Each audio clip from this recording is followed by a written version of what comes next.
Pasaule vairs nekad nebūs tāda, kāda ir bijusi līdz šim. Varas nomaiņa Venecuēlā 3 stundās. Ka ne jau mēs būsim tie, kas mācīs Ameriku dzīvot. Mums jābeidz ko augšķiet. Un tagad viņi gaida, ka Trumpa vara beigsies. Trumpa vara nebeigsies. Oriģinālā no Amerikas.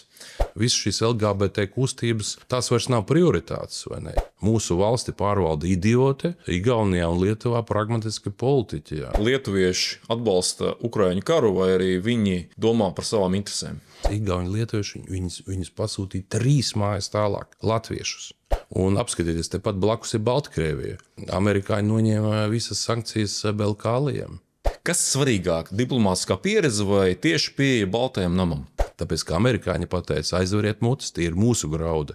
Venecuēlā vara krita, tā arī kritīs šī progresīvā vienotības vara. Varas nomaiņa Venecuēlā 3 stundās. Es, protams, esmu daudz dzirdējis par to, ka mūsu pasaule kļūst arvien ātrāka, bet kā mums pret šo notikumu attiekties, ņemot vērā to, ka, protams, ka par tiem notikumiem, kas mums ir austrumos, šajā valstī neizsakās tikai slinkais, bet pa šajā notikumā visas mūsu vadošās amatpersonas tā kā ūdeni mutē ir ieņēmuši. Pasaule mainās, pasaule vairs nekad nebūs tāda, kāda ir bijusi līdz šim. Un ir jārēķinās to, ka Amerika nostiprina savas pozīcijas kā vadošā un spēcīgākā valsts pasaulē. Ja līdz šim tas viss tika interpretēts caur NATO formātu, ka mēs esam daudz dalību valsts, tad skaidrs ir tas, ka tā kā Amerika ir vislielākais donors NATO organizācijā, un viņi ir vislielākā, visstiprākā valsts, viņiem ir vislielākie budžeti, viņi tērē apmēram $1 triljonu gadā aizsardzībai.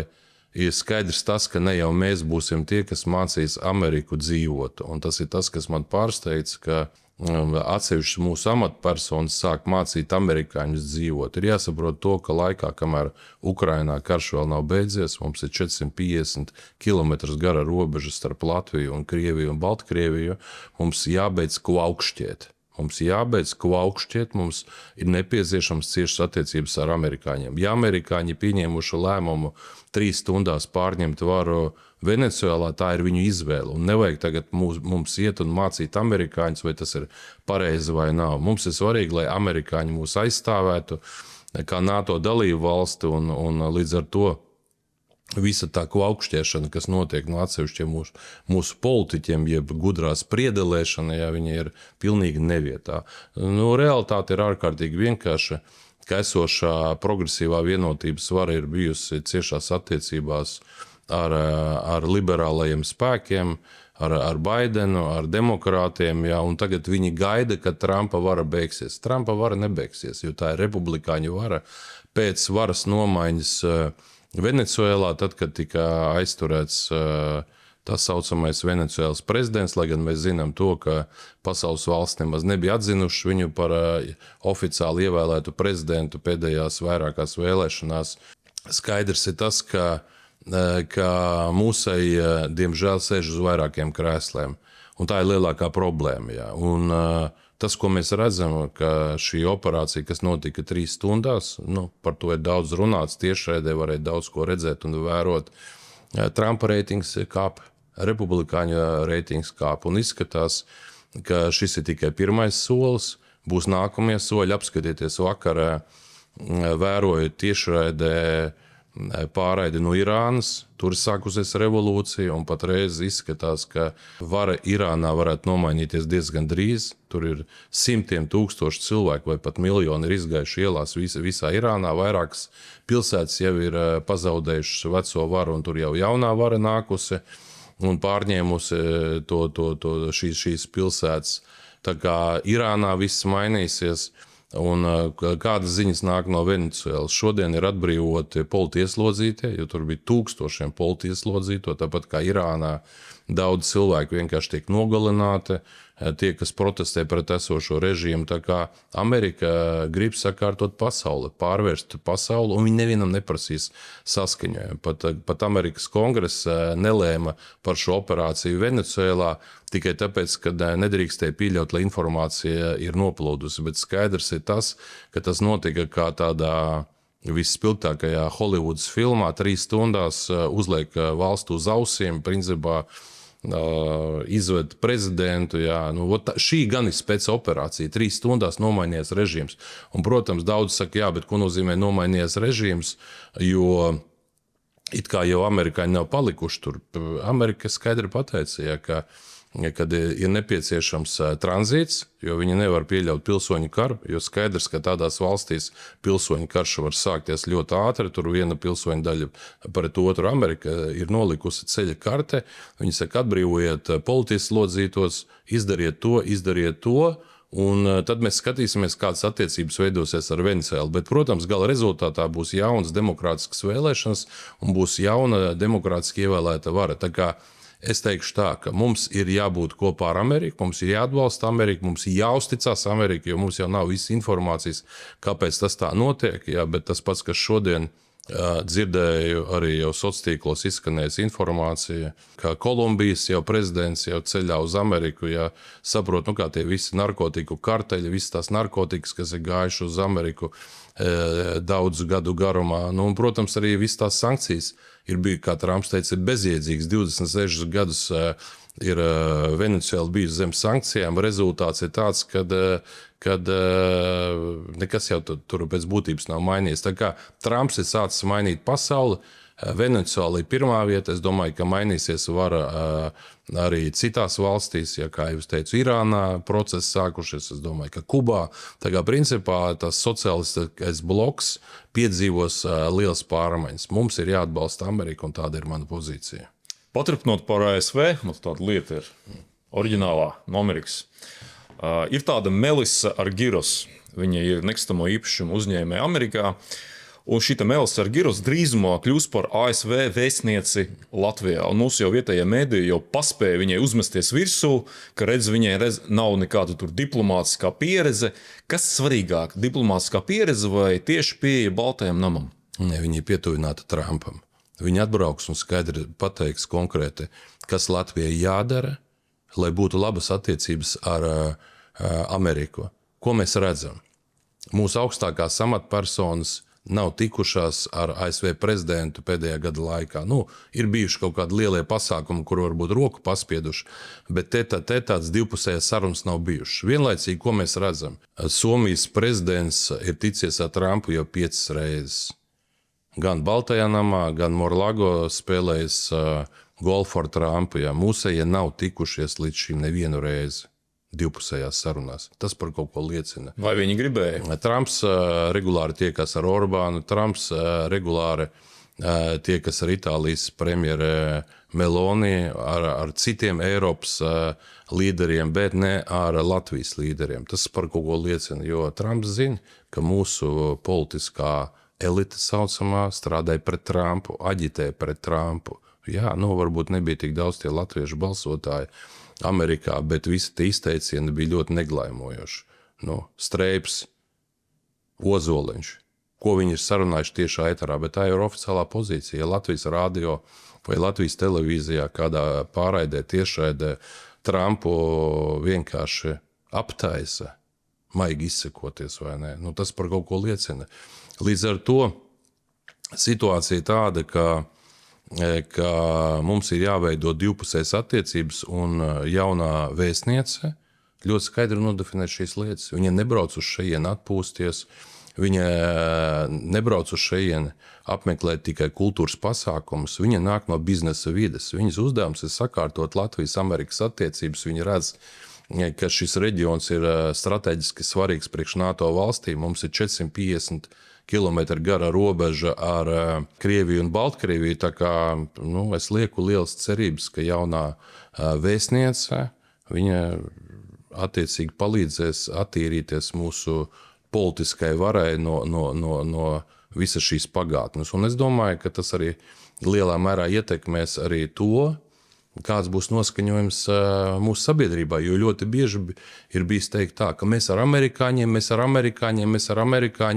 un visas šīs LGBT vērtības tiek stumtas cauri. Viss šis liberālisms, vai ne? Tas viss ir beidzies. Trumps skaidri ir pateicis, ir sieviete un vīrietis, punkts. Jā. Viss šīs LGBT kustības, tās vairs nav prioritātes. Vai ne? Ir sieviete un vīrietis, ja 2 dzimumi un viss punkts. Tā kā es domāju, ka es lieku lielas cerības uz to, ka mēs ar Ameriku izveidosim labas attiecības. Es pats 2. februārī kopā ar sievu mēs dodamies uz Vašingtonu.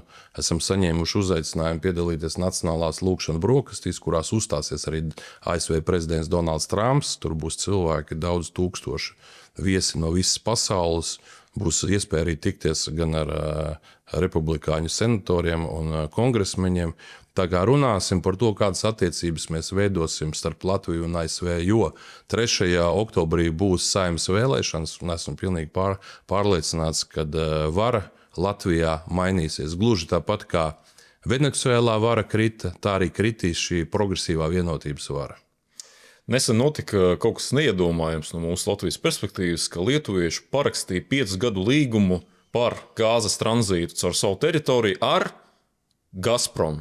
Ar to pašu Gazprom. Un jautājums ir, vai lietuvieši atbalsta Ukraiņu karu, vai arī viņi domā par savām interesēm? Lietuvieši domā par Lietuvas interesēm. Un šajā gadījumā viņi uzskata, ka šāds līgums viņiem ir izdevīgs, viņi noslēdz. Viņi neprasīja Latvijai viedokli, viņi nebrauc konsultēties, kā bieži mēs sakām, mēs te runāsim ar mūsu kaimiņu valstīm. Piemēram, pirms kāda laika mūsējie teica, ka vajag nojaukt visas sliedes. Ar ko tas viss beidzās? Igauņi lietuvieši viņus pasūtīja 3 mājas tālāk. Latviešus. Tie, kas nāca ar iniciatīvu, nojauksim sliedes. Kāpēc? Tāpēc, kad Igaunijas prezidents bija Kazahstānā un parakstīja vienošanos par sadarbību ar Kazahstānu, lai Kazahstānas kravas tiktu vestas caur Tallinas ostu. Viņi parakstīja vienošanos, vai ne? Līdz ar to Igaunija neplāno nekādas sliedes nojaukt nost. Plus lietuvieši, viņi, neskatoties to, ka karš Ukrainā jau ilgs gan arī 4 gadus, viņi ved kravas visus šos gadus uz Kaļiņingradu. Bet tie tarifi ir 5-kārši. Viņi iekasē milzīgu naudu no Krievijas, un to naudu novirza, lai dotētu dzelzceļa pārvadājumus iekšzemē, un arī lai tos tarifus nodrošinātu uz Klaipēdas ostu. Un tieši tāpēc, ka viņi pragmatiski skatās uz šīm lietām, viņi saprot, ka agri vai vēl karš beigsies, un Klaipēdas osta ir strateģiska osta, kurai jāsavieno dažādas pasaules valstis, gan Centrālā Āzija, gan Ķīna.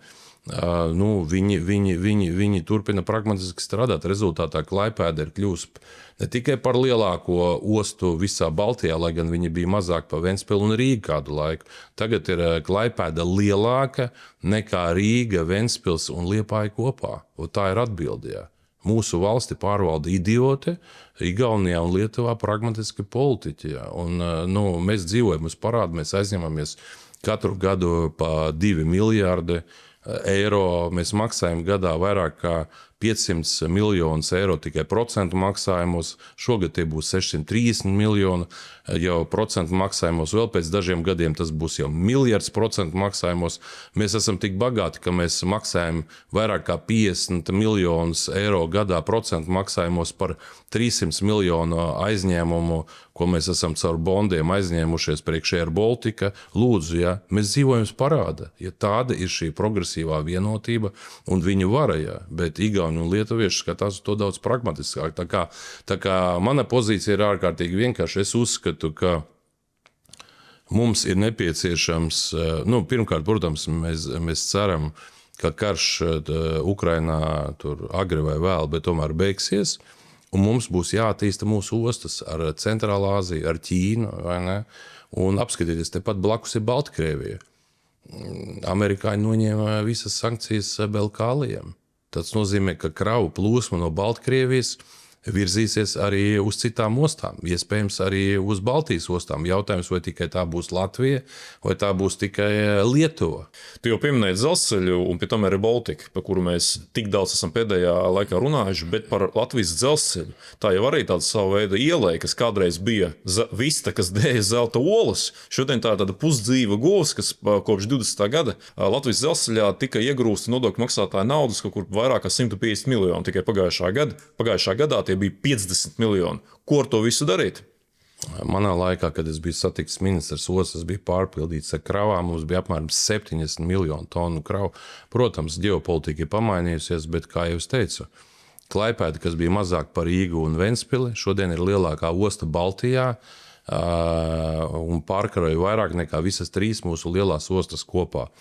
Man plāns ir ārkārtīgi vienkāršs, ņemot vērā to, ka kravu plūsma no Centrālāzijas Ķīnas nāks caur Krieviju, un mūsu dienesti nespēja saprast, kuru kravu laist vai nelaist, mums jāpiesaista strateģiskie partneri. Galvenā NATO dalībvalsts ASV.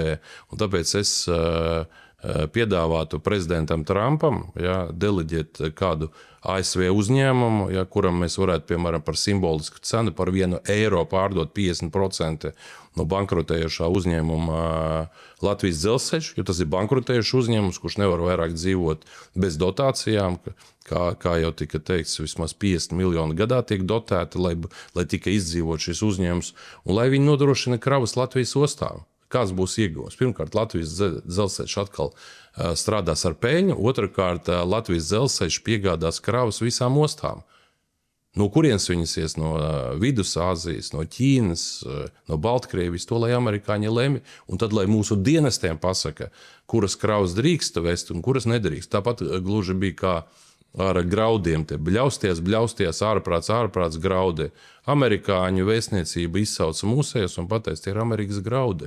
Mums ir ANO programma, tie graudi iet uz Dienvidameriku, uz Āfrikas valstīm, mēs tos pērkam, amerikāņu uzņēmumu pērk un viss, un tie graudi iet joprojām, piemēram, lielākā daļa iet tieši caur Liepājas ostu, un visi klusē. Kāpēc? Tāpēc, ka amerikāņi pateica, aizveriet mutes, tie ir mūsu graudi, un mums ar amerikāņiem ir jārēķinās līdz ar to, ja jau amerikāņi šodien var ieviest sankcijas un noņemt sankcijas, ne jau Latvija ievieš, tad mums vajag viņus dabūt šajā biznesā iekšā, lai viņi palīdz attīstīt mūsu ostas. Pēdējais, tu sagaidīji jauno gadu Londonā. Es tik daudz esmu dažādus video par Londonu pēdējā laikā, negatīvus video redzējis, un jautājums, vai tu jūties droši tur? Kā tur ir? Nu, ko nozīmē droši, vai ne? Tu vari iet pa ielu šeit Rīgā, un tev mašīna var uzbraukt. Jā. Tu vari iet pa ielu, tev slidens laiks nokritīs un sadauzīsies, tev lāstaka uzkritīs uz galvu. Visur jāskatās, kur tu ej, kur tu vazājies un tā tālāk. Ja Londonas centrs ir pietiekoši droša vieta un nav nemazāko problēmu. Protams, tur brauc cilvēki no visas pasaules. Principā Londona ir kā Amerikas Ņujorka, tur visa pasaule tur ir saplūdusi. Tas ir liela, jaudīga pilsēta.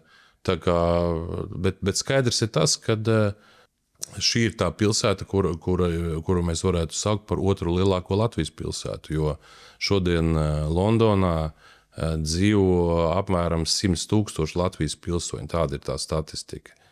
Tas nozīmē, ka Londonā dzīvo vairāk nekā Daugavpilī vai Liepājā. Nu, tā kā Londona ir liela pilsēta, kurā dzīvo daudz latviešu.